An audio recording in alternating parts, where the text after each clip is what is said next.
శ్రీ గురుభ్యో నమః. ఈరోజు వీడియోలో శ్రీ మహాభారతంలోని రాకుమారుల అస్త్రవిద్య ప్రదర్శన ఘట్టం గురించి తెలుసుకుందాం.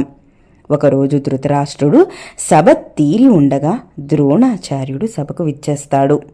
ఇక భీష్మాదులు ద్రోణాచార్యుణ్ణి గౌరవించి ఆసీనులను చేస్తారు.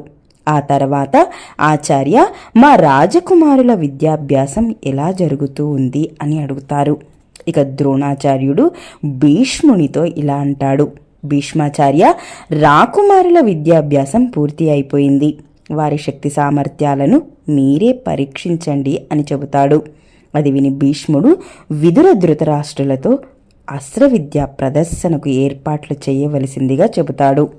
ఇక ద్రోణునితో, ఆచార్య, మా కుమారులను సకల విద్యా పారంగతులను చేసి గురువుని మించిన శిష్యులుగా తయారు చేసి ఉంటారనే విశ్వాసం మాకు సంపూర్ణంగా ఉంది. అయినా మీరు చెప్పిన ప్రకారం అస్త్రవిద్యా ప్రదర్శనకు ఏర్పాట్లను చేసి మీకు కబురు పంపుతాము అని చెబుతాడు.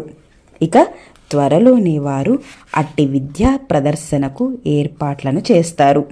రాకుమారులు ధనుర్విధ ప్రదర్శనను తిలకించడం కోసం ప్రముఖులైన పెద్దలందరూ కూడా వస్తారు.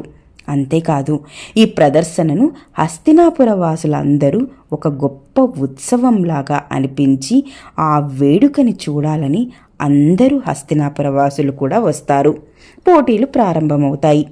అందరూ తమ శక్తిని బట్టి అస్త్ర కౌశలాన్ని ప్రదర్శించి విలువిద్యలో తమ ప్రావీణ్యతను చూపుతారు. ఇక భీముడు, దుర్యోధనుడు తన గదలను తీసుకొని 2 ఏనుగులలాగా రంగంలోకి ప్రవేశిస్తారు.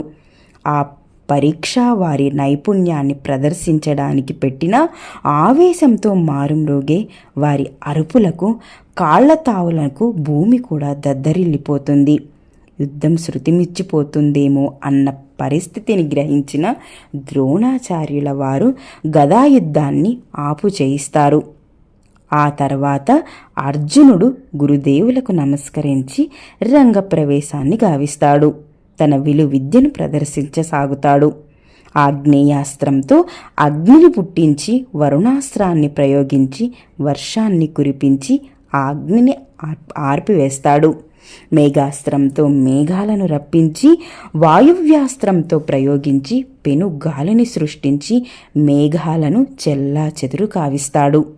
ఆ విధంగా తన నైపుణ్యాన్ని ప్రదర్శిస్తున్న అర్జునుణ్ణి ధనుర్విధ కౌశల్యం అందరినీ ఆశ్చర్యచకితుల్ని చేసి అమితంగా ఆకర్షించగా మెచ్చుకోసాగుతారు